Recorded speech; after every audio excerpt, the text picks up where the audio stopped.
It's more risky to ride in a car than to be pregnant. So riding in a car has the potential to be more life-threatening than pregnancy does. And around 1% of pregnancies actually end up being life-threatening. But thankfully, we have a lot of medical advances these days where the doctors can save the life of the mother. So that's wonderful. And it's reassuring, especially if you're pregnant right now or want to be pregnant or worried about getting pregnant. You can worry a bit less about it because it's not as risky as you might think. It's a lot more risky to ride in a car. Here's some stats on pregnancy.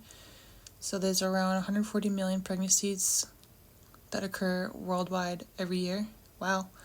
Around 1% of them develop into life-threatening complications, so that is 1.4 to 2.8 million pregnancies per year that are potentially life-threatening. Some people advocate for abortions to avoid potentially life-threatening situations for the mother.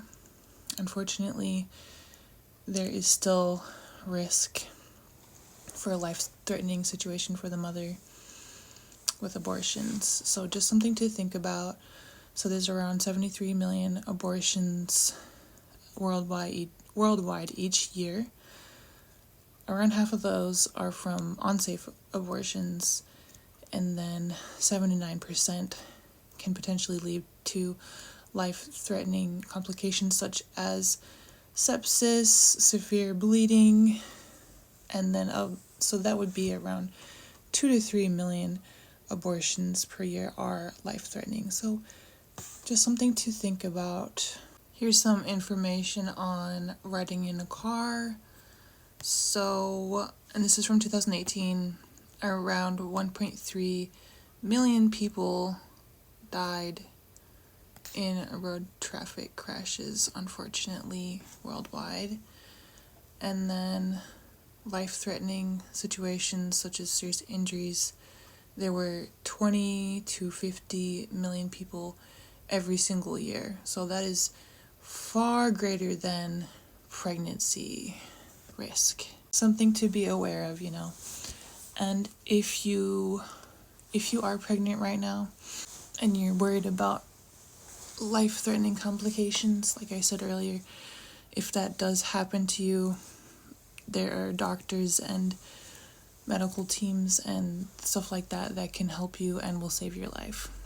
So you don't have to be worried about that. It is far more risky to ride in a car than to be pregnant. If you're scared to get pregnant or don't want to get pregnant, there's a lot of things you can do to avoid getting pregnant.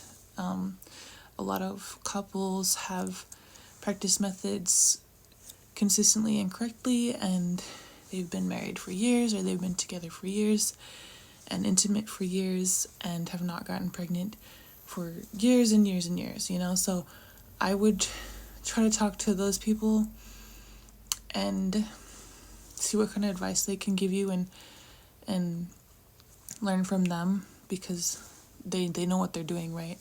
They're not getting pregnant.